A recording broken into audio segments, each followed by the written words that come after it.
A toughening of lax lending standards in Australia is threatening an already cooling property market. An inquiry into misconduct in the financial industry is likely to lead to greater regulation of the nation's $1.6 trillion, $1.2 trillion mortgage market. Banks have routinely relied on an unrealistically low estimate of homebuyers' living expenses, and a more genuine assessment of spending could reduce borrowing power by as much as 35%, according to UBS Group AG analysts. That would mean many new buyers simply couldn't afford current prices, a further drag on home prices that are already falling as a 7-year property boom tails off.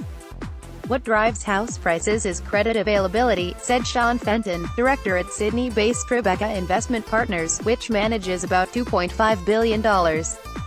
A tightening of lending standards directly impacts the ability of the marginal buyer to buy a house. The heat is already coming out of the housing market.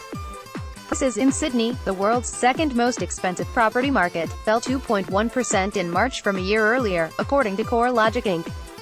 A year ago, annual price growth was running at almost 16%. The top end of the market has recorded the biggest falls, the data shows.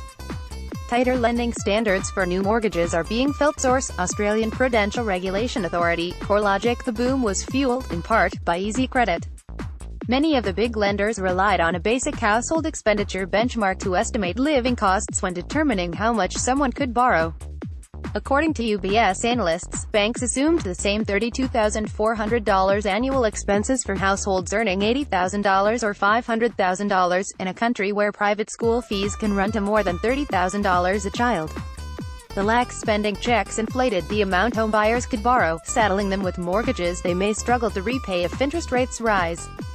More realistic spending assessments could reduce maximum borrowing power. Source: UBS estimates. It's really obvious that a lot of people have a lot of unmanageable debt, said Karen Cox, coordinator of Sydney's Financial Rights Legal Centre, which fielded 25,000 calls last year from people seeking financial help.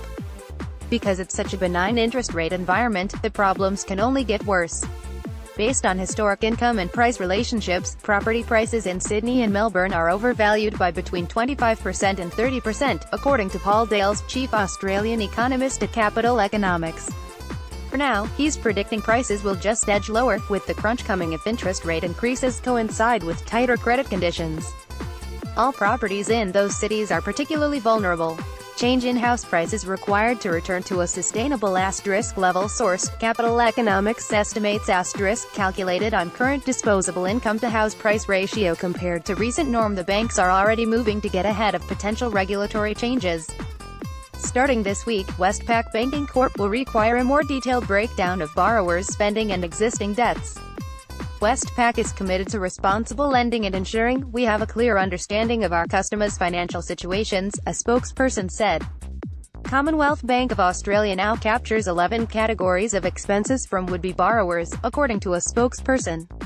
National Australia Bank Limited last year started automatically declining mortgage applications with higher loan-to-income ratios, a spokesperson said. In December, significantly increased the number of questions about spending to mortgage applicants, and will start to do the same with credit cards and personal loans, a spokesman said. The Royal Commission has changed the game. UBS analyst John Mott said, predicting further credit restrictions will be put in place.